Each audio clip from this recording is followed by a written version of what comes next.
আসছি পরবর্তী খবরে। রবীন্দ্র ভারতী প্রাক্তনী সংসদের পক্ষ থেকে রবীন্দ্র সদনে আয়োজিত সাংস্কৃতিক সম্মেলন, নাচ গানের মাধ্যমে তাদের এই অনুষ্ঠান চলে। তাদের এই অনুষ্ঠানে উপস্থিত ছিলেন সঙ্গীত শিল্পী অগ্নিভ বন্দ্যোপাধ্যায়, রবীন্দ্র ভারতীর প্রাক্তনী সংসদ শিল্পকলা বিভাগের সম্পাদক রজত দে সরকার সহ রবীন্দ্র ভারতী বিশ্ববিদ্যালয়ের প্রাক্তনী সহজ অন্যান্যরা। প্রবীণ নবীনের মেলবন্ধনে গড়ে উঠেছিল এই দিনের সাংস্কৃতিক অনুষ্ঠান।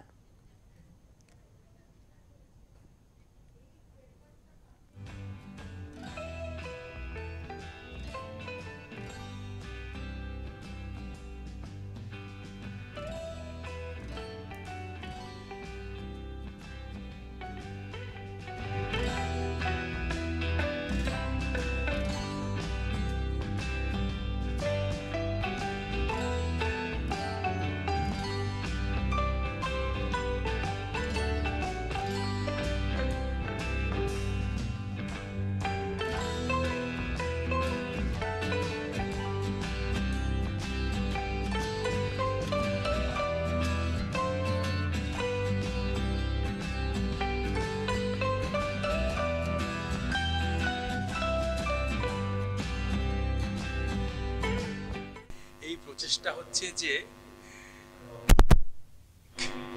মেলবন্ধনের মধ্যে দিয়ে, সাংস্কৃতিক আত্মীয়তার মধ্যে দিয়ে সমাজকে কতটা এগিয়ে নিয়ে যাওয়া যায়।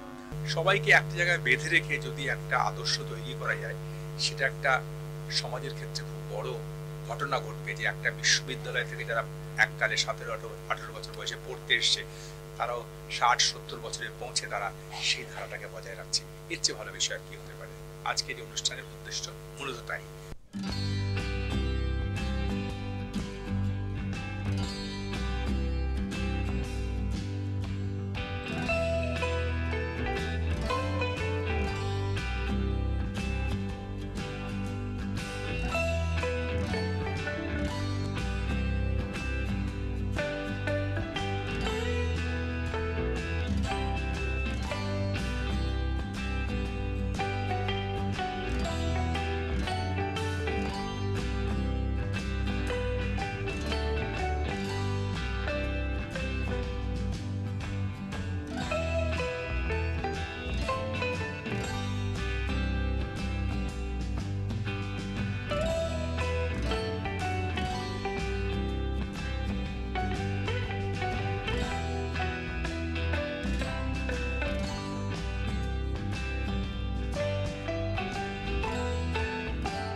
যে আজকে রবীন্দ্র সদনে যে অনুষ্ঠানটা হচ্ছে, এটা আমাদের প্রায় 13-14তম অনুষ্ঠান।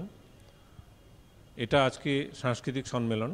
আমাদের একটা দুর্ঘটনার মধ্যে দিয়ে গেছি, যে গত 1-1.5 মাস আগে যে প্রচণ্ড ঝড়, পুজোর আগে যে হলো ঝড় বৃষ্টির রাত, সেই রাতে আমাদের একটা অনুষ্ঠান ছিল এখানে, সেটা ক্যান্সেল হয়ে আজকে আমরা ডেট পেয়েছি, আজকে আমাদের এই অনুষ্ঠানটা হচ্ছে। আর একটা কথা হচ্ছে যে রবীন্দ্র ভারতীর আজকের যে অনুষ্ঠানটা সব রকম মিলিয়ে, নৃত্য, গান, সমস্ত কিছু মিলিয়ে তার ডালি সাজিয়েছি আমরা আজকে অনুষ্ঠানে, সমস্ত বিভাগকে নিয়ে, যার জন্য শিল্পকলা বিভাগ আমরা নাম দিয়েছি, আর রবীন্দ্র ভারতী প্রাক্তনী সংসদ শিল্পকলা বিভাগ।